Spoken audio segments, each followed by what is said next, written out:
క్రీస్తునందు మాకు అత్యంత ప్రియమైన దైవజనాంగమా, ఎలా ఉన్నారు? కుటుంబ సభ్యులందరూ క్షేమంగానే ఉన్నారు కదూ? మంచిది. సర్వశక్తి గల దేవుడు 2025 సంవత్సరం జనవరి మాసమంతా మనలను సజీవులుగా కాపాడి ఈ ఫిబ్రవరి మాసం మొట్టమొదటి దినం దైవ సన్నిధిలో ప్రవేశించడానికి కృప చూపి గత మాసమంతా సజీవులుగా కాపాడిన కృపగల దేవునికే సమస్త ఘనత, మహిమ, ప్రభావాలు కలుగునుగాక. గడిచిన రాత్రి మాసాంతర కూటం జరిగింది. యెహోవా నిత్యమైన వెలుగు, దివ్యమైన సందేశం గడిచిన రాత్రి పరిశుద్ధాత్మ దేవుడు మనతో మాట్లాడారు.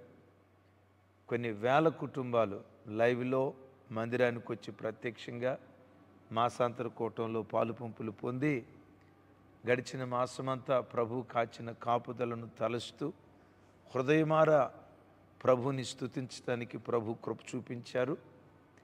మంచిది. ఈ ఫిబ్రవరి మాసం దేవుడు మన కొరకు దాచిపెట్టిన వాగ్దానం, ఆ వాగ్దాన సందేశం వినే ముందు 2-3 ప్రకటనలు ఉన్నాయి.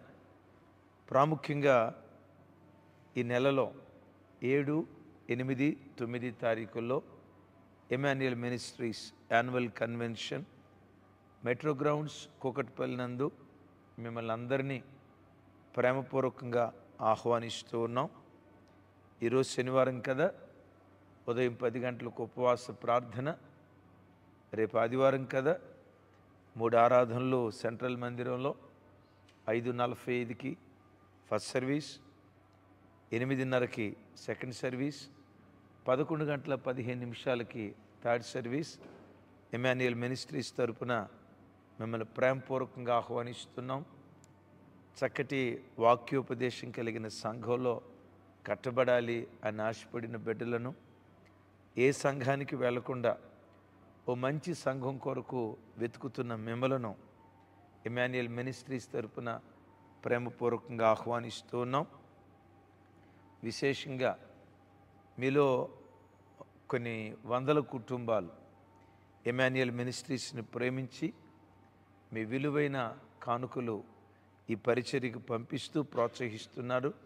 వారందరికీ నా హృదయపూర్వకమైన కృతజ్ఞతలు, వందనాలు తెలియచేస్తూ అనేక చోట్ల సువార్త కోటాలు ఏర్పాటు చేయాలనే భారంతో మేము పరిచర్య చేస్తుండగా ఈ దర్శనంతో ఏకీభవించి మీలో అనేక మంది ఈ పరిచర్యకు ఆర్థికంగా అనేక మంది సహకరిస్తున్నారు. వారందరికీ నా ప్రత్యేకమైన కృతజ్ఞతలు. ఒక విషయం మీరు నన్ను క్షమించాలి. వ్యక్తిగతంగా ఎవరికి మేము ఫోన్ చేసి ఇలా కృతజ్ఞత మేము తెలియచేయలేకపోతున్నాం. దయతో అన్యదా భావించొద్దు. వారందరికీ ఎమాన్యుయల్ మినిస్ట్రీస్ తరపున నా చేతులు జోడించి వినయ మనస్సుతో ఆర్థికంగా సహకరిస్తున్న ప్రతి బిడ్డకు మా నిండు కృతజ్ఞతలు తెలియచేస్తూ, మంచిది. ఈ ఫిబ్రవరి మాసం మనందరినీ ప్రేమించి పరిశుద్ధాత్మ దేవుడు మన కొరకు సిద్ధపరిచిన ఓ దివ్యమైన వాగ్దాన సందేశం. రండి ధ్యానించుదాం. యెషయా గ్రంథం 42వ అధ్యాయం 16వ వచనం చివరి భాగం. వారి ఎదుట చీకటిని వెలుగుగాను, వంకర త్రోవలను చక్కగాను చేయుదును. నేను వారిని విడువక ఈ కార్యము చేయుదును. యేసయ్యకు మహిమ కలుగునుగాక. దైవజనమా, వారి ఎదుట, ఎవరి ఎదుట? ఇశ్రాయేలీయుల ఎదుట చీకటి ఉంది. ఇశ్రాయేలీయుల ఎదుట వంకరి త్రోవలున్నాయి. ఆ రోజుల్లో ఇశ్రాయేలీయులతో దేవుడు వాగ్దానం చేస్తూ, ఇశ్రాయేలీయులారా, మీ ఎదుట ఈరోజు చీకటి ఉందే, ఆ చీకటిని నేను వెలుగుగా చేయబోతున్నాను.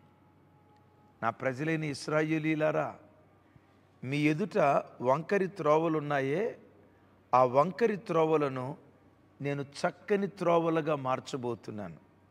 యెహోవానైన నేను ఈ కార్యము విడువక నేను చేయుదును. వారిని విడువక ఈ కార్యము చేయుదును దేవుడు వాగ్దానం చేస్తున్నాడు. ఒకసారి ఈ వాగ్దానం మీద చేయబెడదామా? యేసు నామం పేరిట ఈ వాగ్దానం తమ్ముడా నీ జీవితంలో ఈ ఫిబ్రవరి మాసంలో దేవుడు నెరవేర్చునుగాక. చెల్లి, నీ కుటుంబంలో, నీ వ్యక్తిగత జీవితంలో, నీ పిల్లల జీవితంలో ఈ వాక్యం వింటున్న నా తోటి సేవక మీ సేవా పరిచర్యలో ఈ వాగ్దానాన్ని దేవుడు నెరవేర్చునుగాక. ఏంటా వాగ్దానం? నీ ఎదుట గడిచిన దినాల్లో ఏ చీకటి ఉందో ఆ చీకటిని వెలుగుగా దేవుడు చేయబోతున్నాడు. నీ దేవుడు ఎవరో తెలుసా? ఆమోసు గ్రంథంలో రాసి ఉంటుంది, గాఢాంధకారపు చీకటిని మధ్యాహ్న కాల తేజస్సుగా మార్చగలిగిన దేవుడు. ఒకవేళ నిన్నటి వరకు నీ చుట్టూత గాఢాంధకారపు చీకటి ఉందేమో, నిషీది రాత్రిలోనూ ప్రయాణం చేస్తూ వెళ్ళేవేమో, ఎందుకో పరిశుద్ధాత్మ దేవుడు నీతో ఈ వాగ్దానం పంచుకోమని నా హృదయాన్ని రేపు చెప్తూ ఉన్నాడు. గడిచిన దినాల్లో నిన్ను ఆవరించిన గాఢాంధకారపు చీకటిని, కారు చీకటిని మధ్యాహ్న కాల తేజస్సు వలె ఈ ఫిబ్రవరి మాసంలో మార్చునుగాక. ఆమేన్.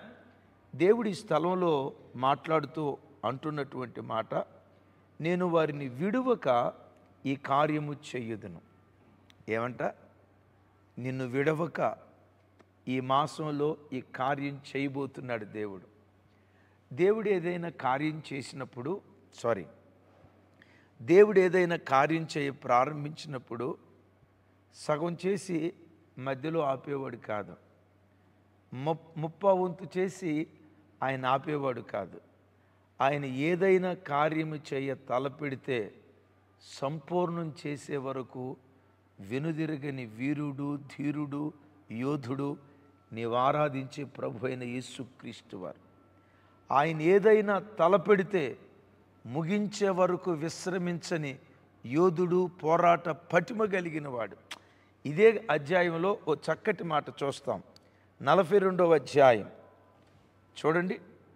42వ అధ్యాయం 4వ వచనం, భూలోకమున న్యాయము స్థాపించు వరకు అతడు మందగెల్లడు, నలుగుడు పడడు. ఏమంట? భూలోకములో న్యాయము స్థాపించు వరకు ఆయన మందగెల్లడు, నలుగుడు పడడు, అలిసిపోడు. మీరు ఎరుగుదురు కదా, ఆదికాండంలో కార్యాలన్నీ ముగించిన తర్వాత 7వ దినాన విశ్రాంతి పొందాడు. అంటే పనులన్నీ పూర్తి చేసిన తర్వాత విశ్రాంతి పొందాడు. కానీ ప్రారంభించి నేను చేయలేనులే, నా వల్ల కాదులే, అబ్బా నేను ఇప్పుడు అలసట మనకు వస్తుంది, నలుగుడు మనకు ఉంటుంది. కొన్ని కార్యాలు ఆర్భాటంగా ప్రారంభిస్తాం. కొంతమందిని అంటారు ఆరంభశూరుడు అని. దేవుడు ఆరంభశూరుడే కాదు, ఆరంభం శూరత్వంతో ఆరంభిస్తాడు, ముగింపు మరిమహిమకరంగా ముగిస్తాడు. ఆయన నలుగుడు పడడు, ఆయన అలయడు. విడువక ఈ కార్యాన్ని నీ బ్రతుకులో ఈ ఫిబ్రవరి మాసం చేయునుగాక. చీకటిని వెలుగుగా, వంకరి త్రోవలను చక్కని త్రోవలుగా. చీకటి అంటున్నారు. అసలు చీకటి అంటే ఏంటన్నా? బైబిల్లో ఎవరి చీకటి జీవితాన్నైనా దేవుడు వెలుగుమయంగా మార్చాడా? బైబిల్లో ఎవరి వంకరి త్రోవలనైనా చక్కగా దేవుడు చేశాడా? ఎస్. ఓ మాట జ్ఞాపకం చేస్తాను చూడండి. కీర్తనల గ్రంథం 88వ కీర్తన, బహు అద్భుతమైన కీర్తన. 88వ కీర్తన రైట్ 18వ చరణం, నా ప్రియులను స్నేహితులను నీవు నాకు దూరముగా ఉంచి ఉన్నావు, చీకటే నాకు బంధువర్గమాయను. ఏ కీర్తన? ఈ కీర్తన 88వ కీర్తన. ఈ కీర్తన రాసింది హేమాను, పాడింది కోరహు కుమారులు. కోరహు కుమారులు ఏమని పాడుతూ ఉన్నారు? విచిత్రం. సహజంగా కీర్తనలో ఎవరైనా కీర్తన రాస్తే కీర్తన రాసిన ఆయనే పాడాడు. కానీ ఈ కీర్తనలో ఉన్న ప్రత్యేకత ఏంటో తెలుసా? కీర్తన రాసింది ఒకరైతే పాడింది మరొకరు. కీర్తన రాసింది హేమాను, పాడింది కోరహ్ కుమారులు. ఎందుకు వాళ్ళు పాడారో తెలుసా? ఈ కీర్తనలో వాళ్ళ జీవితం కనపడుతుంది. ఈ కీర్తన ముగింపు ఏమంటాడు? చీకటే నాకు బంధువర్గమాయును. చాలామంది చెప్తారు, ముఖ్యమంత్రి మా బంధువేనండే, ప్రధానమంత్రి మా చుట్టమేనండే, అదే కలెక్టర్ గారు ఉన్నాడే, ఆ కలెక్టర్ గారు నా థిక్కెస్ట్ ఫ్రెండ్ అండి. ఇంకొంతమంది బడాయికి పోయి చెప్తారు, మేము చిన్నప్పుడు కలిసి గోలీగాయలు ఆడుకున్నామని చెప్తారు. ఆ గోలీగాయలు ఆడుకున్నాం, అరే పలానా ముఖ్యమంత్రి నేను ఒకే స్కూల్లో మా చుట్టమండి అని అంటారు. లోకంలో చాలామందికి గొప్ప గొప్పోళ్ళు చుట్టాలు ఉన్నారేమో, ఈ కోరహ్ కుమారులకి చీకటే వాళ్లకు బంధువర్గం అయిపోయిందట. ఏంటా చీకటి? వాళ్ళని ఆవరించిన బంధువర్గంగా పిలువబడుతున్న చీకటి ఏంటో తెలుసా? ఈ కీర్తనంతా చూస్తే అవమానమనే చీకటి, ఆకలి దప్పులనే చీకటి, నిందలనే చీకటి, తిరస్కారాలనే చీకటి, మరణమనే చీకటి, ప్రజల చేత తృణీకరించబడిన చీకటి, ఎగతాళనే చీకటి, ఇలాంటి భయంకరమైన చీకట్లు, పేదరికమనే చీకటి, ఆకలి దప్పులనే చీకటి, ఆర్థిక ఇబ్బందులనే చీకటి ఈ కోరహ్ కుమారులను ఆవరించింది. అయితే ఈ ఇబ్బందులు, నేను చెప్తున్న ఈ చీకటి నడి వయసులో వచ్చింది కాదు, యవ్వన వయసులో వచ్చింది కాదు. వీళ్ళ జీవితం ఎంత బాధాకరమో, ఎప్పటి నుంచి ఈ చీకటి లాంటి అనుభవాన్ని అనుభవిస్తున్నారో ఈ కీర్తనలో చూస్తే 15వ చరణంలో అంటాడు, బాల్యము నుండి నేను బాధపడి చావునకు సిద్ధమైతిని. బాల్యము నుండి నేను బాధపడి చావునకు సిద్ధమైతిని. బిడ్లరా, అవమానం, ఆకలి దప్పులు, తృణీకారం, నింద, ఈ చీకటి వీళ్ళు ఎప్పటి నుంచి అనుభవిస్తున్నారట? బాల్యము నుండి మేము బాధకు గురై చావునకు మేము సిద్ధపడ్డామయ్యా. బిడ్లరా, లోకంలో 90% ప్రతి బిడ్డకి బాల్య దినాలు అనేవి బాదరాబందీ లేని దినాలు. అమ్మా నాన్న ఉంటారు కదా, అన్నీ వాళ్ళు చూసుకుంటారు. ఫీజు ఎట్లా కట్టాలి పిల్లలు ఆలోచించరు, ఈ పూట తిండి ఎట్లా పిల్లలు ఆలోచించరు. బాల్య దినపు జ్ఞాపకాలు మధురమైన జ్ఞాపకాలు కదా. కానీ ఈ బిడ్డల దగ్గరికి వచ్చేసరికి బాల్య దినాల నుండే బాధపడినటువంటి వాళ్ళు. ఈ వాక్యం వింటున్న తమ్ముడా, చెల్లి, కోరహ్ కుమారుల్లాగా పుట్టినప్పటి నుంచి నీకు కష్టాలేనా? పుట్టినప్పటి నుంచి నీ బ్రతుకు ఏడిపోయినా? పుట్టినప్పటి నుంచి నీకు నిందలేనా? పుట్టినప్పటి నుంచి ప్రజలు నిన్ను తృణీకారంగానే చూస్తూ వచ్చారా? పుట్టినప్పటి నుండి బ్రతుకులో చీకటి తప్ప వెలుగు నువ్వు అనుభవించలేదా? ఈ కోరహ్ కుమారులు అన్నట్లుగా చీకటే నీ బ్రతుకులో బంధువర్గం అయిపోయిందా? ఈ ఫిబ్రవరి మాసంలో దేవుడు చెప్తున్నాడు, నీ చీకటి బ్రతుకును వెలుగుమయంగా దేవుడు మార్చబోతున్నాడు. యెహోవా ఈ కార్యము చేయు వరకు నిన్ను విడవడు. మీరు అనొచ్చు, అయ్య బాబోయ్, నన్ను ఆవరించిన చీకటి మామూలు చీకటి కాదయ్యా, గాఢాంధకారపు చీకటి. నన్ను ఆవరించిన చీకటి మామూలు చీకటి, నన్ను ఆవరించిన కష్టాలు మామూలు కష్టాలు కాదయ్యా, కారు చీకటి. నేను ప్రకటించే నా దేవుడు నీ కారు చీకటిని మధ్యాహ్న కాల తేజస్సు వలె ఈ ఫిబ్రవరి మాసంలో నా ప్రభు మార్చబోతూ ఉన్నాడు. యేసయ్యకి మహిమ కలుగును గాక. బాల్య దినాల నుంచి వీళ్ళు బాధపడ్డారట. ఓ మాట, అసలు బాల్య దినాల నుంచి వీళ్ళు ఎందుకు బాధపడ్డారు? ఎందుకు వీళ్ళని చీకటి అవమానాలు ఆవరించాయి? వీళ్ళ తండ్రి పేరు కోరహ్. కోరహ్ ఎవరు? లేవి ఉన్నాడు కదా, లేవికి 3 కుమారులు, గెర్షోము, కహాతు, మెరారి. కహాతులో నుంచి పుట్టినటువంటి వాళ్ళు అమ్రాము, కోరహు. కోరహుకు 3 కుమారులు, తెలుసు కదా. కోరహుకు 3 కుమారులు. ఇవి రెఫరెన్స్లు బైబిల్లో ఉంటాయి, చూడండి. తెలిసిన వాళ్ళు కింద కామెంట్ బాక్స్లో రాయండి. ఎస్, నిర్గమకాండం, దినవృత్తాంతాల మొదటి గ్రంథంలో మనం చూస్తాం. రైట్. విచిత్రం, ఈ లేవి గోత్రంలో కహాతు వంశంలో పుట్టినటువంటి వాడు కోరహు. కోరహుకు 3 కుమారులు. ఆ 3 పేర్లు జస్ట్ రెఫరెన్స్ చెప్తాను, రాసుకునే వాళ్ళు రాసుకోవచ్చు. నిర్గమకాండం 6వ అధ్యాయం 16వ వచనం నుంచి 24వ వచనం వరకు. కోరహుకు 3 కుమారులు, అస్సీరు, ఎల్కానా, అబియా.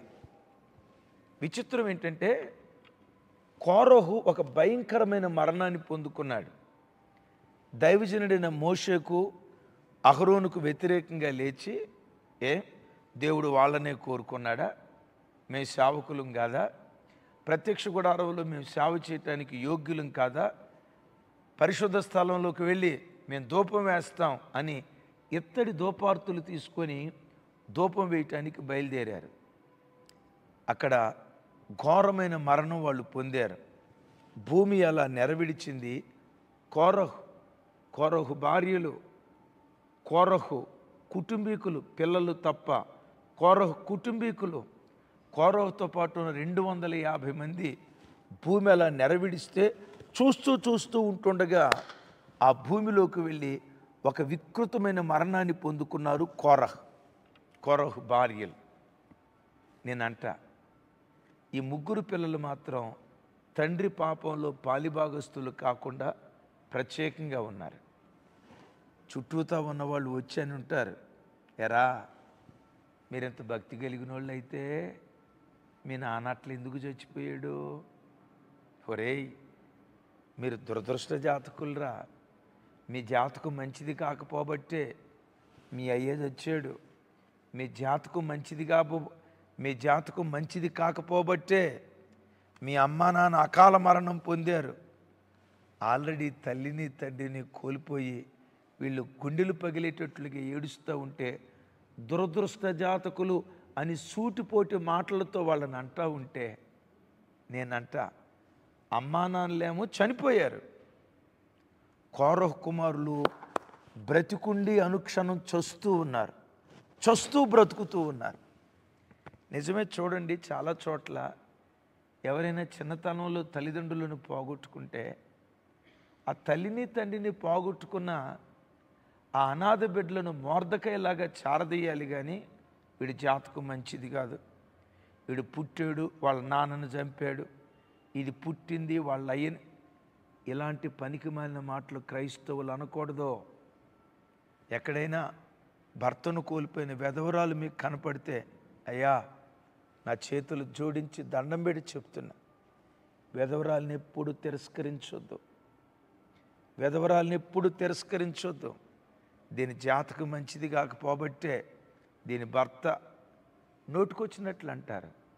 ఆల్రెడీ తోడును కోల్పోయి ఆ బిడ్డ ఎంత తల్లడిల్లుతుందో, ఆ బిడ్డ గుండె గాయాన్ని ఎప్పుడైనా చూసావా? తస్మాత్ తండ్రి లేని బిడ్డలతో వాడుకోవద్దు, వెధవరాళ్ళతో వాడుకోవద్దు. కొంతమంది వెధవరాళ్ళ జీవితాలతో చెలగాటమాడేవాళ్ళు ఉంటారు. ఇది ఒంటరిది, ఏం చేసినా అడిగే దిక్కు లేదని వెధవరాళ్ళను చెరిపే వ్యక్తులు ఉంటారు. అయిలారా, వెధవరాళ్ళతో వాడుకోవటం నేను ఆ మాట అనలేను. సరే, తండ్రిని కోల్పోయి తల్లిని కోల్పోయి వీళ్ళుంటే సూటిపోటి మాటలతో హింసించారు. అప్పుడు వాళ్ళు అనుకున్నారు, అమ్మా నాన్న చనిపోయారు, మేము బ్రతికుండి అనుక్షణం చస్తా ఉన్నాం, ఈ బ్రతికే కంటే చస్తే మేలేని బాల్య దినముల నుండి చావునకు సిద్ధపడిన వాళ్ళు. అయితే ఆ బాల్య దినాల నుండి చావుకు సిద్ధపడిన ఆ క్షణంలో ఒకవైపు వాళ్ళ గుండెల్లో ఒక నిరీక్షణ. ఓ కీర్తనలో అంటారు కదా, నా ప్రాణమా నీవేళ కృంగి ఉన్నావు, దేవుని యందు నిరీక్షణ ఉంచుము, రక్షణకర్తయగు దేవుని యందు నిరీక్షణుంచుము. నా ప్రాణమా నీవేళ నాలో కృంగి ఉన్నా. వాళ్ళు వచ్చి అంటారు, నీ దేవుడు ఏమైపోయాడయ్యా, నీ దేవుడు ఏం చేశాడయ్యా అని సూటిపోటి మాటలతో బాధ పెడతా ఉంటే వాళ్ళ గుండెల్లో నుండి, నా ప్రాణమా కృంగిపోకు, నా ప్రాణమా అధైర్యపడుకు, ఇంకను దేవుని యందు నిరీక్షణ ఉంచుతా. ఒక అద్భుతమైన పాట ఉంది కదా, నాకు భలే ఇష్టం. ఓ రకంగా all time my favourite song. దేవుని యందు నిరీక్షణ నుంచి ఆయనను స్తుతించు, నా ప్రాణమా దేవుని యందు తల్లి తన బిడ్డను మరచిన నీ దేవుడు నిన్ను మరువడు ఎన్నడు కదా. ఇది కోరహు కుమారుల పాటది. నిరీక్షించు నా ప్రాణమా, నిరీక్షించు నా ప్రాణమా అని తల్లిదండ్రులు చేసిన పాపంలో వాళ్ళు పాలిభాగస్తులు కాకుండా దానికి దూరంగా ఉంటూ దేవుని మీద నిరీక్షణ ఉంచారు. వాళ్ళ నిరీక్షణ దేవుడు వ్యర్థం చేశాడా? అద్భుతం, అద్భుతం, అద్భుతం. వాళ్ళ చుట్టూతో ఆవరించిన చీకటిని మధ్యాహ్నకాల తేజస్సులాగా ప్రభు మార్చాడు. చివరికి ఈ కోరహు కుమారులే ఏమయ్యారో తెలుసా? మందిరంలో ప్రధాన గాయకులయ్యారు. జీవము కలిగిన దేవుని మందిరంలో, నా వైపు చూడాలి, వాయిద్యకారులయ్యారు. మూడవది మందిరపు ద్వారపాలకులయ్యారు. నాలుగవది మందిరాన్ని కాపాడేవాళ్ళుగా నిలవబడ్డారు. ఐదవది ప్రయాణాలలో సర్వలోకనాథుని నిబంధన మందసాన్ని భుజాల మీద పెట్టుకొని మోసే యాజకులుగా మారిపోయారు. వారి చీకటి బ్రతుకును వెలుగుగా మార్చాడు. తృణీకరించబడిన బ్రతుకులను మూలకు తలరాళ్ళుగా చేశాడు. మరోసారి చెప్పమంటారా? దేవుని మందిరములో గాయకులు వాళ్ళు, రైట్? దేవుని మందిరంలో వాయిద్యకారులు, దేవుని మందిరములో ద్వారపాలకులు, దేవుని మందిరాన్ని కాపాడేవాళ్ళు. ఐదవది నిబంధన మందసాన్ని మోసే యాజకులుగా మారిపోయారు. మందిరానికి వచ్చి వెళ్ళే ప్రతి వ్యక్తి దావీదే అంటాడు, నా దేవుని మందిరపు ద్వారమునొద్దనుట నాకిష్టం. దావీదుకి ఆ భాగ్యం దొరికిందా? దేవుని మందిరపు ద్వారం దగ్గర కోరహు కుమారులు ఉన్నారు. నేనంట దావీదుకు దొరకని భాగ్యం కూడా కోరహు కుమారులకు దొరికింది. వారి చీకటి బ్రతుకును వెలుగుగా దేవుడు మార్చాడు. తమ్ముడా, బాల్య దినాల నుండి ఏ చీకటి నువ్వు అనుభవించినా, పుట్టినప్పటి నుంచి నీ బ్రతుకులో కష్టాలేమో, ఎందుకో పరిశుద్ధాత్మ దేవుడు చెప్తున్నాడు, ఈ ఫిబ్రవరి మాసం పుట్టిన నాటి నుండి నిన్నటి వరకు నీ భుజాలను ఏలుబడి చేసిన చీకటి కాడిని ఈ మాసంలో దేవుడు విరగొట్టునుగాక. ఓ బ్రేక్ త్రూ ఈ మాసం దేవుడు నీకు ఇచ్చునుగాక. గాఢాంధకారపు కారు చీకటిని మధ్యాహ్నకాల తేజస్సుగా దేవుడు మార్చునుగాక. ఇంకొక అద్భుతం చెప్పమంటారా? కోరహు వంశంలో పుట్టినటువంటి వాడే సమూయేలు. సమూయేలు కోరహు వంశంలో పుట్టినవాడు అని ఎలా చెప్తారు అని నన్ను అడుగుతారా? మీ మెదడుకు మేత. ఇది మొదటి దినవృత్తాంతాల గ్రంథంలో ఉంటుంది. ఎక్కడుందో మీరు వెతికి కింద కామెంట్ బాక్స్లో రాయండి. సమూయేలు, విన్నారా? సమూయేలు కోరహు కుటుంబంలో, కోరహు వంశావళిలో పుట్టినవాడు. కోరహు కుటుంబం ఎలాంటిది? తృణీకరించబడిన కుటుంబం. అలాంటి కుటుంబంలో పుట్టిన సమూయేలు దాను మొదలుకొని బేర్షెబా వరకు ప్రఖ్యాతిగాంచిన ప్రవక్తగా స్థిరపడ్డాడు. ఓ దివ్యమైన మాట చెప్పబోతున్నాను. సమూయేలు అంత దివ్యమైన ప్రవక్తగా స్థిరపడటానికి కారణం ఏంటో తెలుసా?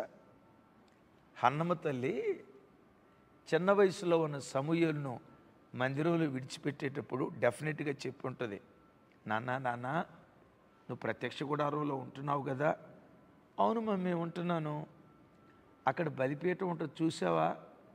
అది చూశాను మమ్మీ, బలిపీఠం ఉంది, రోజు అక్కడ బలులు అర్పిస్తారు. అవునరా, ఆ బలిపీఠం పైన ఎత్తడి రేకు లాంటి కప్పు ఒకటి ఉంది, చూసావా? అవును మమ్మీ ఉందే, నేను చూసా. ఎందుకుందా పైకప్పు? అది ఇత్తడితో చేశారు. ఎందుకుంది మమ్మీ ఆ పైకప్పు? నానా, ఆ ఇత్తడి పైకప్పు చూసినప్పుడల్లా నువ్వు ఒక పాఠం నేర్చుకోవాలి. అందులో ఏం పాఠం ఉంది మమ్మీ? మీ పూర్వీకుడు ఉన్నాడే కోరహు, మీ మూలపితరుడు ఉన్నాడే కోరహు, దేవునికి వ్యతిరేకంగా తిరుగుబాటు చేసి ఘోరమైన మరణాన్ని పొందుకున్నాడయ్యా. తనది కాని పని చేయటానికి దోపార్తి చేతబూని వస్తే అతడు నశించాడు. దానికి సాక్షార్థంగా ఆ ఇత్తడి దోపార్తుల చేత ఇత్తడి రేకును చేసి బలిపీఠం మీద పెట్టారయ్యా. ఇదయ్యా బలిపీఠం పైనున్న ఇత్తడి రేకు చరిత్ర. ఆ ఇత్తడి రేకు చూచినప్పుడల్లా, బాబూ, నీ పితరులు చేసిన పాపం నువ్వు చేయకుండా జాగ్రత్త పడు, నీ పితరులు చేసిన తప్పు నువ్వు చేయకుండా జాగ్రత్త పడు అని తల్లి చెప్తే అద్భుతం. సమూయేలు షిలోహు మందిరంలో కళ్ళ ఎదుట ఫినెహాసు హోఫ్నీను తప్పు చేస్తున్న ఆ ఇత్తడి రేకు చూసినప్పుడల్లా, బాబోయ్, నా పితరులు చేసిన తప్పు నేను చేయకూడదు, నేను నీతిగా బ్రతకాలని పితరుల జీవితంలో నుంచి పాఠం నేర్చుకొని నమ్మకమైన యాజకుడిగా, నీతి కలిగిన యాజకుడిగా సమూయేలు బ్రతికాడు. ఒకప్పుడు వాళ్ళ బ్రతుకు వంకరి బ్రతుకే. దేవుడైన యెహోవా ఆ కోరహు వంశావళిలో పుట్టిన సమూయేలు బ్రతుకును, వంకరి వంశావళిలో పుట్టిన సమూయేలును తిన్నని వాడిగా మార్చాడు. తమ్ముడా, నువ్వు పుట్టింది ఎలాంటి కుటుంబంలోనైనా, తాగుబోతుల కుటుంబంలోనైనా, అక్రమ సంబంధాలు బ్రతి కుటుంబంలోనైనా, చీకటి కార్యక్రమాలు చేసే కుటుంబంలో పుట్టిన నీ దేవుడు ఎవరో తెలుసా? వేశ్యల వంశావళిలో పవిత్రురాలైన కన్యకను పుట్టించగలిగినటువంటి వాడు. నీ ఇంటిలో నుండే నిన్నొక యెఫ్తా కుమార్తెలాగా దేవుడు లేవనెత్తునుగాక. నీ ఇంటిలో నుండే సమూయేలు లాంటి వారిని దేవుడు లేవనెత్తునుగాక. బిడ్డలారా, అలా లేవనెత్తాలంటే మనం ఏం చేయాలో తెలుసా? మన పితరుల చరిత్ర నుంచి మనం పాఠం నేర్చుకోవాలి. మన కళ్ళ ముందు జరుగుతున్న వాటిని బట్టి, మన చెవులు వింటున్న దాన్ని బట్టి ప్రతి బిడ్డ పాఠం నేర్చుకోవాలి. ఒకసారి మీరు ఆలోచించండి. మీరు ఏ సంఘాలకు వెళ్తున్నారో ఒకసారి చూడండి. భక్తిగా బ్రతికే కుటుంబాల్లో పిల్లలు ఎట్లా కట్టబడ్డారు, భక్తిహీనంగా బ్రతుకుతున్న కుటుంబాల్లో పిల్లలు ఎట్లా కట్టబడ్డారు. నేను చూచినంత వరకు భక్తిగా బ్రతికిన తల్లిదండ్రుల కుటుంబంలో పుట్టి పెరిగిన వాళ్ళు 100% భక్తిగానే బ్రతికారు. భక్తిహీనంగా ప్రవర్తించిన తల్లిదండ్రుల కడుపును పుట్టిన బిడ్డల్లో ఎక్కువ శాతం భక్తి, అందరి జీవితాల్లో కాదు, ఎక్కువ శాతం. మీరు చూడండి, నీతిగా బ్రతికిన కుటుంబాలు ఎలా వర్ధిల్లాయి, నీతి తప్పి ప్రవర్తించిన కుటుంబాలు ఎట్లా మీ కళ్ళతో చూడండి. యోసేపు జీవితం ఒక పాఠం కాదా? సంసోను జీవితం ఒక పాఠం కాదా? అరే, బైబిల్లో ఎందుకండి, లోకంలో జరుగుతున్న సంఘటనలు ఒక పాఠం కాదా? వైజాగ్లో ఒక యవన బిడ్డ తల్లిని చంపాడట. ఎందుకో తెలుసా? ఆన్లైన్ గేమింగ్కి అలవాటు పడ్డాడు. వాళ్ళ నాన్న నేవీలో గొప్ప ఆఫీసర్. కన్న కొడుకు కన్న తల్లి. ఎందుకు? అవి చూసిన తర్వాత నీవేం చేయాలో తెలుసా? దేవా, ఇలాంటివి నాకు అంటకుండా, ఇలాంటి పాపం నన్ను అంటకుండా నన్ను నేను జాగ్రత్తగా కాపాడుకోవాలయ్యా అని నువ్వు జాగ్రత్త పడితే ఈ ఫిబ్రవరి మాసంలో నీ ఎదుట ఉన్న చీకటిని వెలుగుగా దేవుడు మార్చబోతున్నాడు. వంకరి త్రోవలను చక్కని త్రోవలుగా చేయబోతున్నాడు. నా చెయ్యెత్తి మిమ్మల్ని దీవిస్తున్నాను. ఈ కార్యం చేసే వరకు దేవుడు మిమ్మల్ని విడవడో. ఒకవేళ గడిచిన మాసాల్లో ఎవరైనా వంకరగా బ్రతికారేమో, ఈ ఫిబ్రవరి మాసం నీ పిల్లల త్రోవలను చక్కటి త్రోవలుగా దేవుడు మార్చునుగాక. ఆమేన్. ఈ వాగ్దానం మీద చేయబెట్టి మరొక్కసారి ప్రార్థన చేద్దాం. నాతో ఏకీభవించండి. 42:16 యెషయా గ్రంథం. ఈ వాగ్దానం మన జీవితాల్లో దేవుడు స్థిరపరచునుగాక. తండ్రి, ఈ వాగ్దానం మీ సన్నిధిలో మరోసారి ఎత్తిపడుతూ ఉన్నాం. వారి ఎదుట ఉన్న చీకటిని వెలుగుగాను, వంకరి త్రోవలను చక్కగా నేను చేస్తా, ఈ కార్యం చేసే వరకు విడవను. ఇదిగో ఈ మాటలు విన్న నీ ప్రజల్లో అవమానాలని చీకటితో ఎవరెవరున్నారో, ఆకలి దప్పులు, పేదరికం, నిందలు, తిరస్కారాలు, అవహేళన, అపహాస్యం అనే చీకటిలో ఎవరెవరు బ్రతుకుతున్నారో వారి కారు చీకటి ఈ దినమే మధ్యాహ్న కాల తేజస్సుగా మార్చుదురుగాక. ఎక్కడ తృణీకరించబడ్డారో అక్కడే తలమానికగా లేవనెత్తబడుదురుగాక. అవును ప్రభా, వాగ్దానం చేసిన వాడవు, నమ్మదగిన వాడు. బాల్యము నుండి చావుకు సిద్ధపడిన కోరహు కుమారులను ఎంత తలమానికగా నిలవబెట్టావో. మందిరంలో ప్రధాన గాయకులుగా, వాయిద్యకారులుగా, ద్వారపాలకులుగా, మందసాన్ని మోసేవారిగా, మందిరాన్ని కాపాడేవారిగా నిలవబెట్టావు. ఈ వాక్యం వింటున్న ప్రతి బిడ్డ జీవితంలో చావును కోరుకున్న వాళ్ళను ప్రధానులుగా నిలిపేవే. ఈ వాక్యం విన్న ప్రతి బిడ్డను ఈ ఫిబ్రవరి మాసంలో అలా చేయుదురుగాక.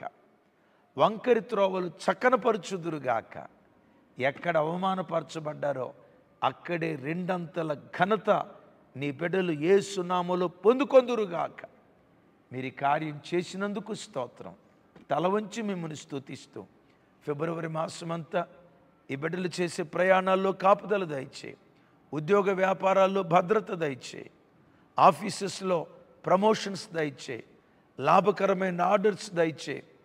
గడిచిన సంవత్సరాల్లో ఎన్నడూ ఎప్పుడు పొందని ఆశీర్వాదం ఈ మాసం నీ పిల్లలు పొందుకొందురుగాక. ఎగ్జామ్స్ రాయబోయే పిల్లలకు ఈ మాసంలో జయమిచ్చుదురుగాక.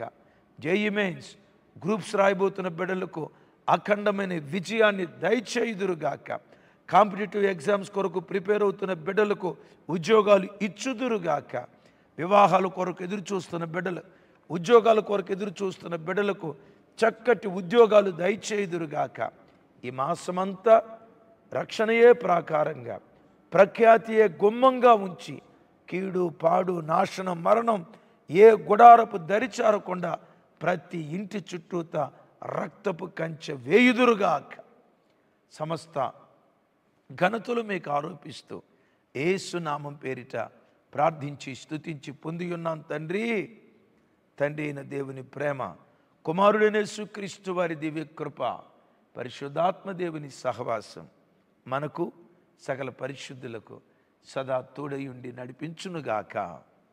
ఆమేన్, ఆమేన్, ఆమేన్. Thank you.